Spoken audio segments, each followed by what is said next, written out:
Soy Mauro Zeta. Toda mi vida me dediqué a cubrir casos policiales. Conocí a los personajes más siniestros de la historia criminal argentina. Hay muchas cosas que conté, pero hay otras tantas que no, y las voy a confesar ahora, en Confesiones de Bar.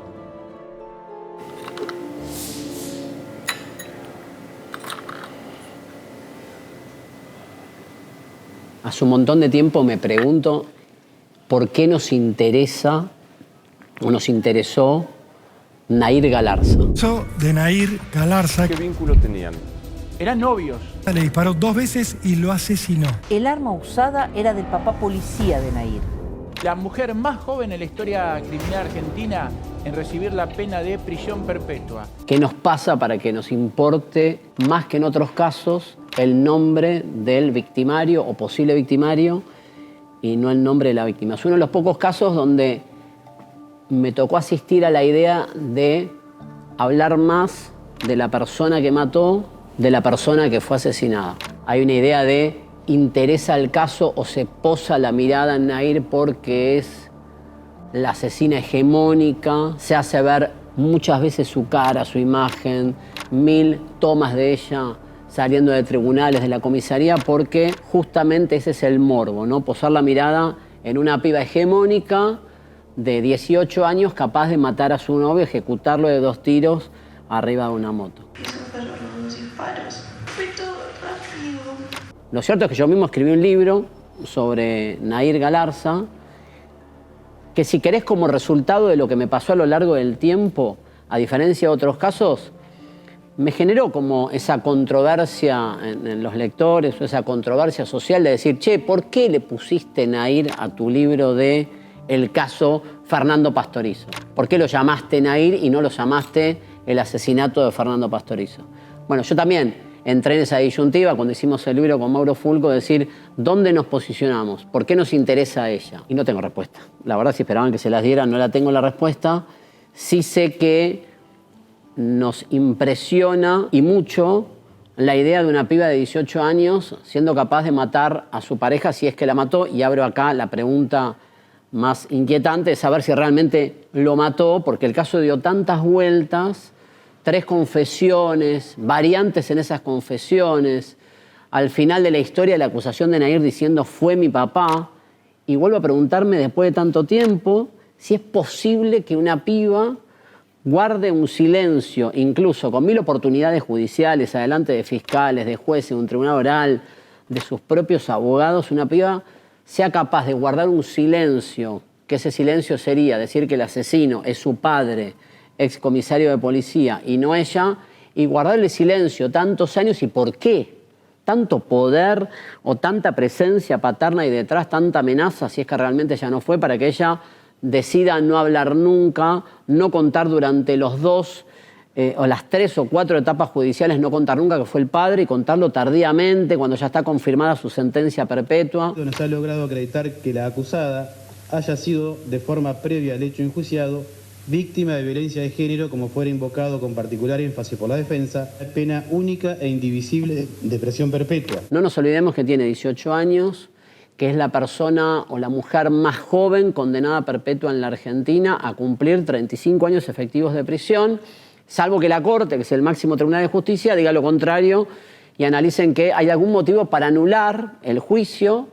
Ella lo que está reclamando en esta etapa, no lo reclamó al principio, fue una idea de, che, no se tomaron en cuenta mis derechos como acusada, de proponer que se mida mi caso en perspectiva de violencia de género. Eso dijo al principio. Pero porque la gente me juzgó sin saber lo que me había pasado.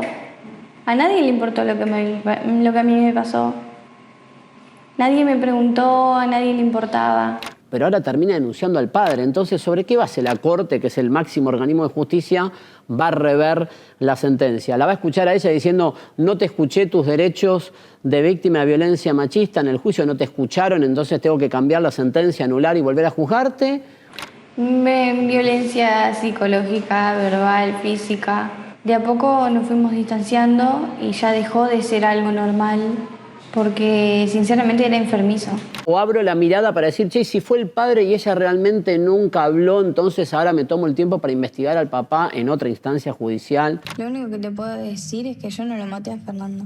No hay ningún testigo en el expediente de lo que yo recuerdo haber leído en la causa que haya visto un hombre en la escena del crimen. Es decir, el único testigo que pasa por el lugar, que es un remisero, a quien entrevisté, dice que al momento de pasar por el lugar, la única persona que ve al lado del cuerpo de quien luego se supo era Fernando Pastorizo es Nair Galarza, es una mujer. No se ve al papá en la escena que describe Nair ahora, tardíamente, casi 7 años más tarde, donde en teoría el padre sale a perseguir la moto en la que iba Fernando con ella y el padre se encarga de matarlo. Estoy entrando a la calle Avellaneda, escucho un estruendo, sigo conduciendo porque para mí había sido un cohete, un petardo. Cuando llego al lugar, miro hacia mi izquierda y veo un muchacho, una persona tirada en una moto y otra persona al lado de esa otra persona que estaba tirada, y seguí mi camino a terminar mi pasaje.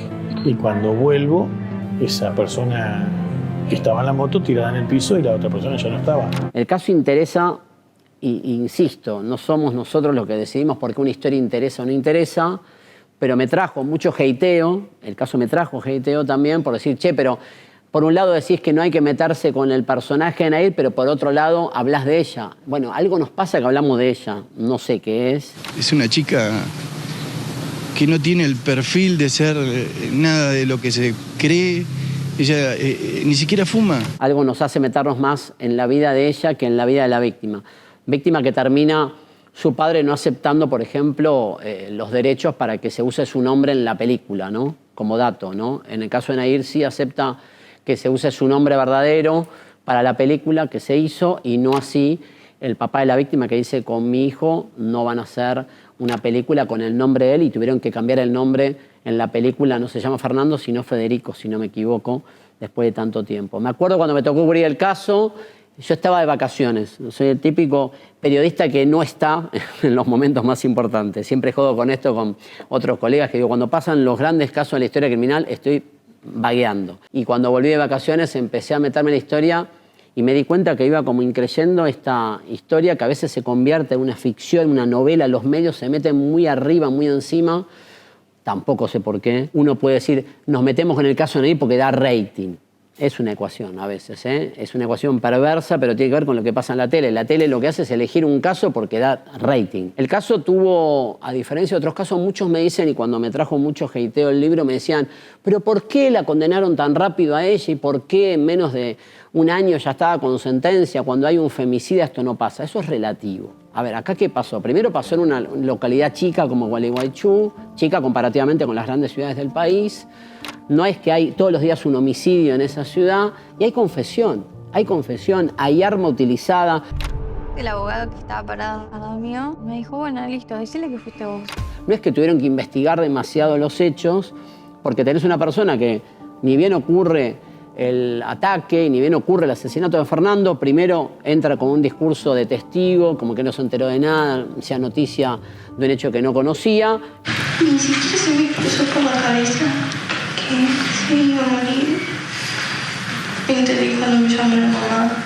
Pero rápidamente, veremos si manipulada, no, asesorada o no, aterrada o no, ella va a tribunales y en presencia de un fiscal, un abogado, cuenta que lo mató. Me traje algunas anotaciones de época para que recordar entre todos cómo fue, porque en esa mirada que tienen todos decir, che, pero ¿por qué tan rápido? ¿No es raro que la condenen tan rápido y una perpetua? Nuestra ley es clara, dice que si vos matas a tu pareja conviviente o a tu expareja, la pena perpetua, sea Nair o sea un pibe, digamos, se aplica la pena de perpetua a quien mata, nuestro código es claro, a quien mata a su pareja o ex conviviente o conviviente. Tampoco hay una trama ahí de complicidad, de conspiración, la quisieron condenar a Nair porque es Nair, porque es mujer. Yo no veo eso, no veo eso.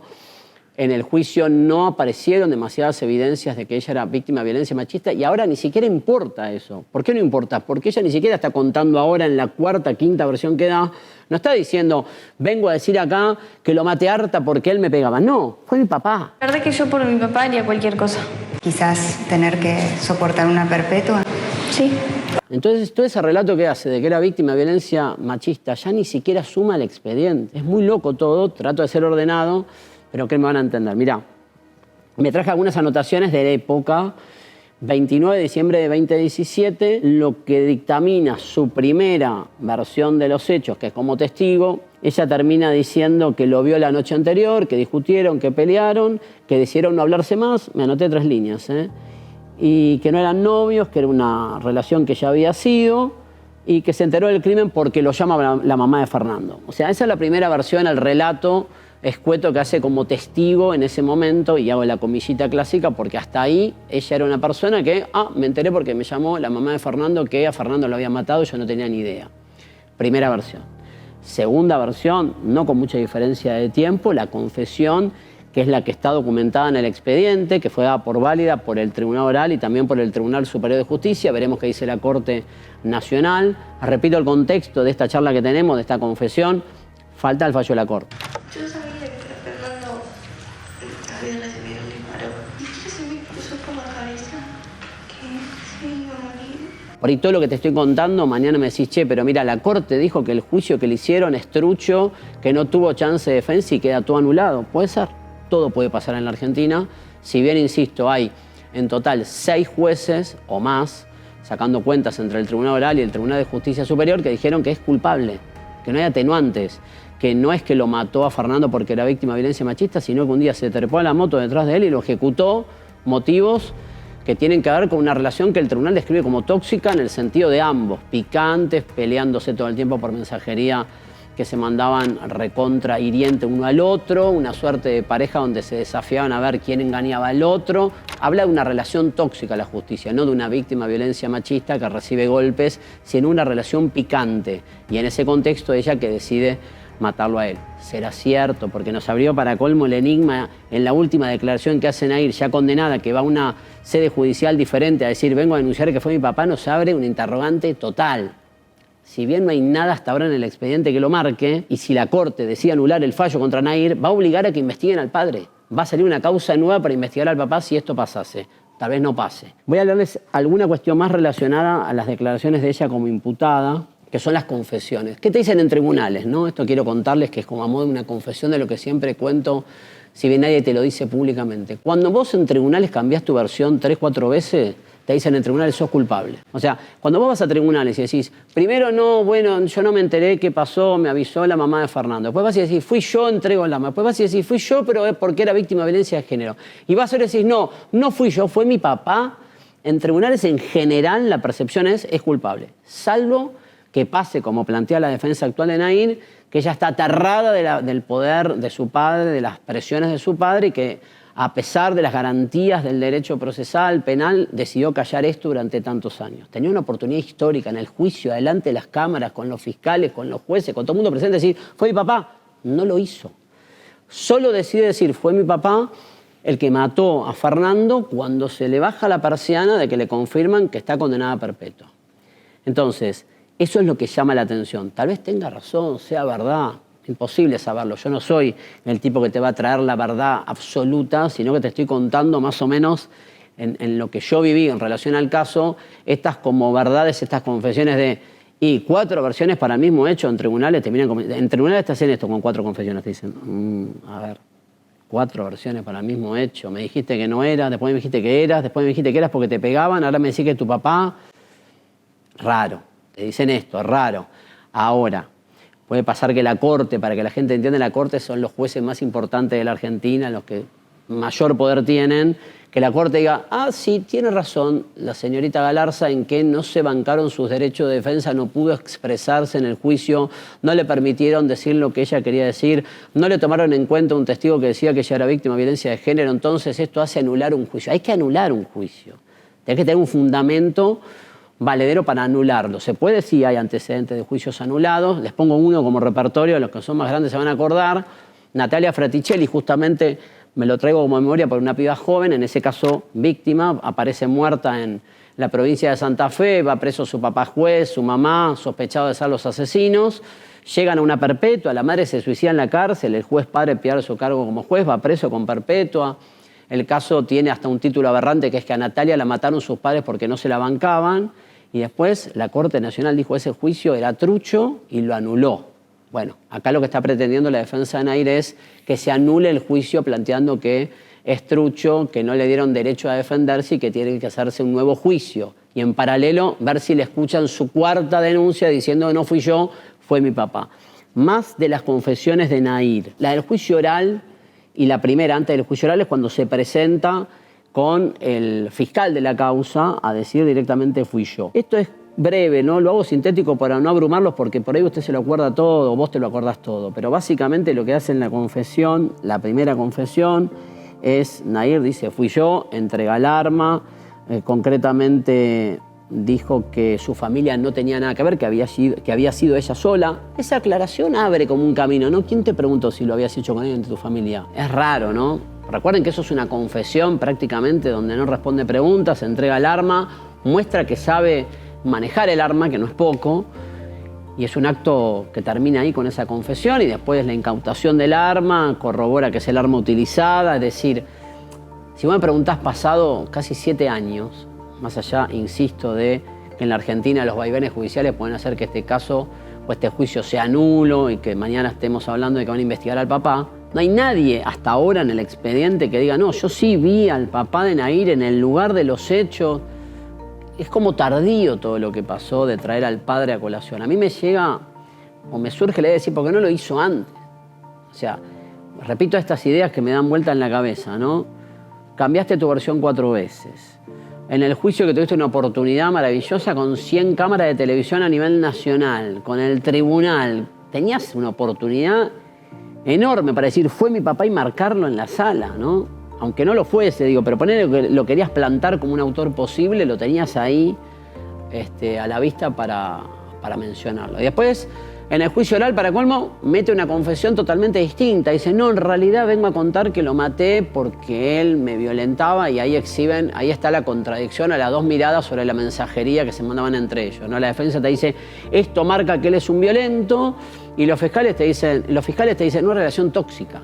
Horrible la relación, no soy nadie para juzgarla, pero horrible, dicen los fiscales, en términos de, che, no se pueden tratar así, o no se podían tratar así un pibe con una piba de 18 años diciéndose barbaridades, mostrándose las infidelidades, jactándose de que uno era capaz de apretar con otra piba u otro pibe en el río para mostrar sobre todo la punta a Nahir en ese aspecto, como diciendo, che, vos te mostrabas con otro pibe para generarle celos a tu pareja, pero no es un pibe, no pareciera ser Fernando un pibe que reaccionaba más allá de gritos o de frustración o de enojo con la situación.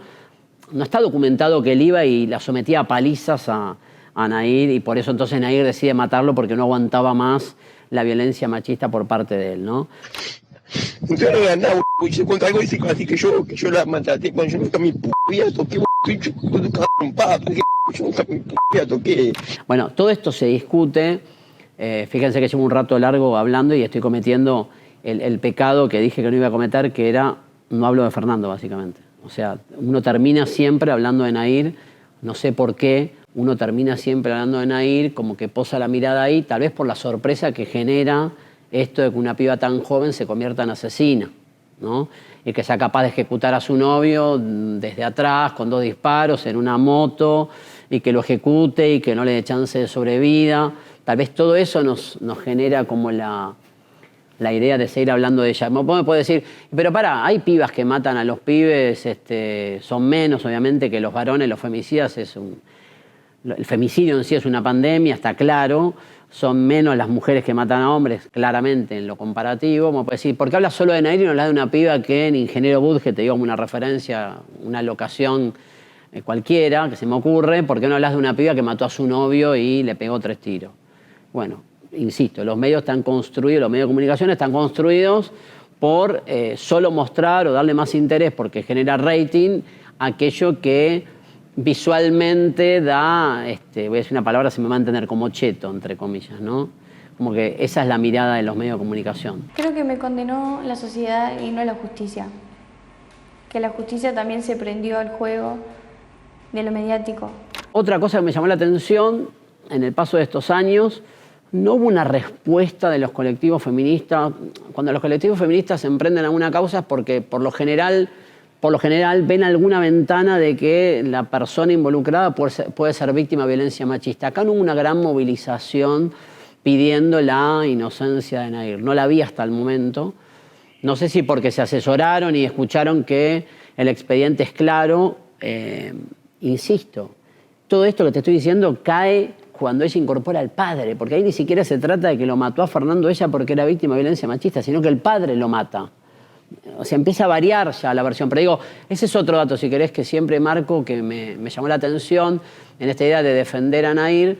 No aparece un colectivo feminista como convencido diciendo, che, la defendemos porque realmente era víctima de violencia machista, entonces salimos a bancarla. No lo vi hasta el momento.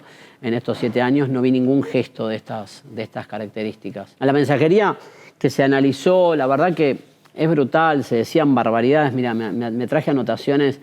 El promedio fue de entre 250 a 300 mensajes de comunicación diarios que tenían entre ellos, 100.000 mensajes en total que fueron analizados en el expediente, donde básicamente se bardeaban. Lo que se llama la toxicidad plena de una pareja joven era eso, lo que se ve en los mensajes. Se pegaban en términos de decirse barbaridades, de desafiarse, de generar celopatía uno al otro. Eso sí está plasmado en el expediente. Los fiscales dijeron, bueno, esto es una demostración de que había toxicidad en la pareja, no de que ella era víctima de violencia machista. Y el otro punto que los fiscales dicen, porque lo que sorprende ahora cuando ella le acusa al papá es ¿para qué lo hace? Vamos a imaginar que no es realmente el padre, que ella decide acusar al padre por alguna motivación extra, sabiendo que se le viene una perpetua que no puede revertir. Bueno, los fiscales lo que te dicen es armar un escenario que es el siguiente. Andá a chequearlo al ángulo, ¿no? Es lo que ellos dicen. Dicen, armar un escenario que es, logran sacarla a Nair de la cárcel con un fallo de la Corte que diga hay que hacer un juicio nuevo, con argumentos que la Corte tiene que fundar uno por uno, decirte no tuvo derecho de defensa, no se le tomó en cuenta una pericia de tal característica, no se escuchó su derecho de víctima de género. Como que la teoría es, ¿no?, la que dicen los fiscales, si realmente Nair inventó ahora que es el padre para tratar de zafar, ¿cuál sería la construcción que los fiscales leen detrás de esta acción? Ella tiene que lograr que la Corte, de algún modo técnico, diga, che, la verdad está mal juzgada, hay que juzgarla de nuevo, con lo cual hay que retrotraer toda su situación anterior, que la dejen en libertad mientras se espera a ver qué pasa, y en paralelo empiezan a tejer la idea, dicen los fiscales, de hay que investigar al padre. Vamos a imaginar que esto ocurriese, vamos a imaginar que ella logra la libertad, se anula la sentencia, que tiene que tener una fundamentación consistente, y en simultáneo empiezan a investigar el padre y aparece un testigo de la nada que no apareció en 7 años y dice, yo vi como el papá mató a Fernando, tenés que investigar al papá y llevarlo a juicio y condenarlo. Entonces los fiscales dicen, qué raro, si esto pasase, cuando el padre recibe una condena va a tener más de 70, se va a la casa. Esa sería un poco la idea de los fiscales diciendo lo raro y lo turbio que le suena toda esta imputación a el papá tan extemporánea y tan tardía. Bueno, ¿vieron lo que me pasó? Confesión, nobleza obliga. ¿De qué hablé? De Nair. No mencioné a Fernando. Y la verdad que la víctima, sea de Nair o sea del papá de Nair, es Fernando Pastorizo, que es un pibe que fue ejecutado de 2 balazos y que en principio, salvo que alguien demuestre lo contrario en términos de que era víctima, que él era un violento y que ella era víctima de violencia machista, es la víctima de esta historia.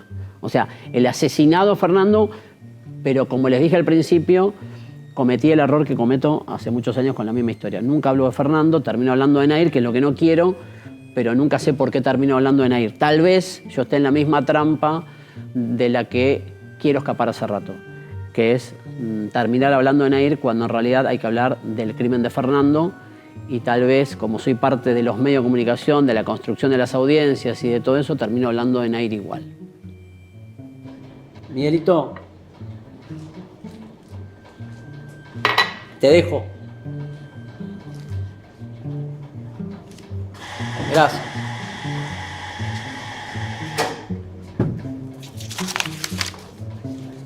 Nos vemos, hermano. Chao.